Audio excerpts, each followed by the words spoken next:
just cleaned the bike yesterday. Finally got the hose out.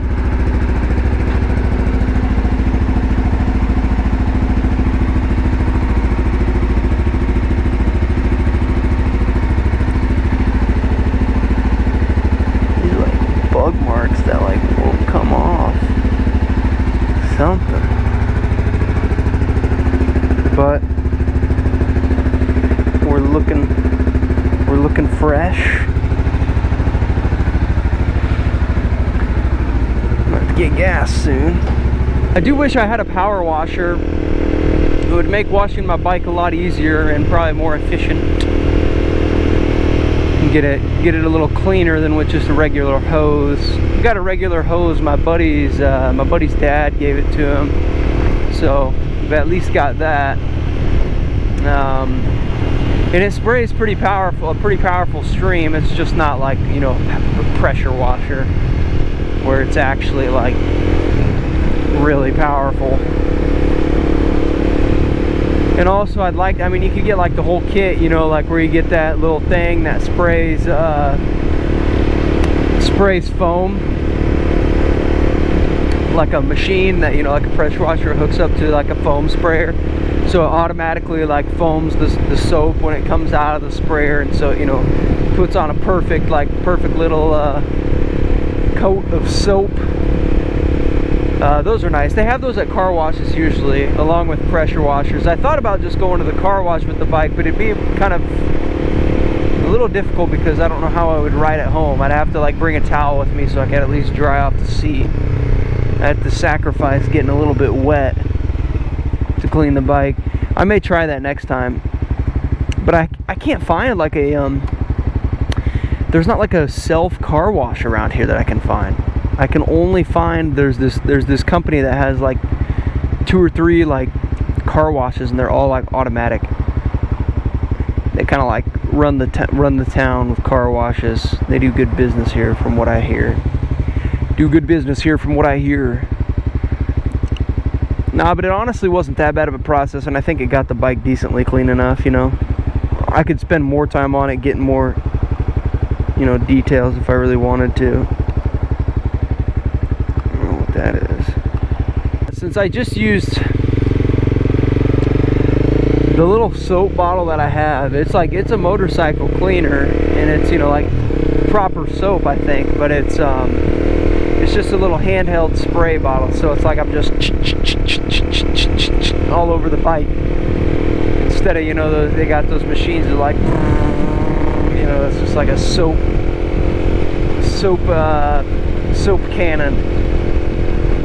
Let's say hiring. Oh, the campus bus seems to have upped their rate, $17.50 an hour now instead of just $15.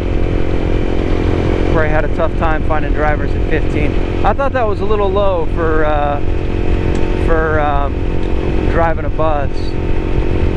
$15 an hour to drive a bus around all day, you know. I mean, maybe that's good, I don't know, but there's a lot of other jobs you can get here for $15 an hour that are probably not near as time consuming, and also just not, you know,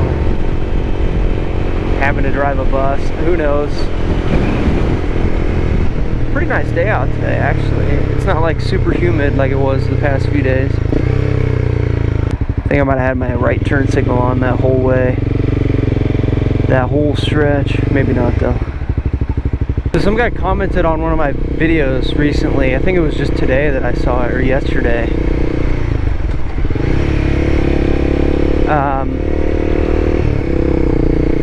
He said I was, I think the word he used was blip shifting. I knew what he was talking about. He was talking about rev matching when I'm downshifting. But he complimented me on it, and that made me feel good about myself. He said I do it really smoothly, and he wants a video demonstrating it. So I will be making a rev match video here soon. To kind of explain and demonstrate it. I don't know, you know, there's a whole, you know, plethora of videos out there people could go watch that are probably more detailed and scientific but I can give a hands-on explanation and a hands-on demonstration about how exactly I do it. Maybe that'll help a few people, hopefully. For some reason I feel like I did some sort of rev matching video in the past, but I looked back and I don't think I actually did. I think the only video I did was a where I talked about how you can shift gears without using a clutch. I think that's what I was thinking about. But I didn't actually make a rev matching video.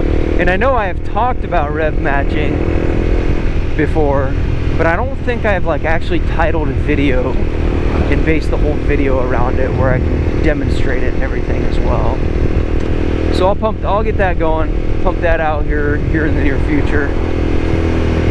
Plus, it's a good idea. I mean, I think I had it on my list of to-dos. I love skirting past the long line of stocked cars. I don't know why.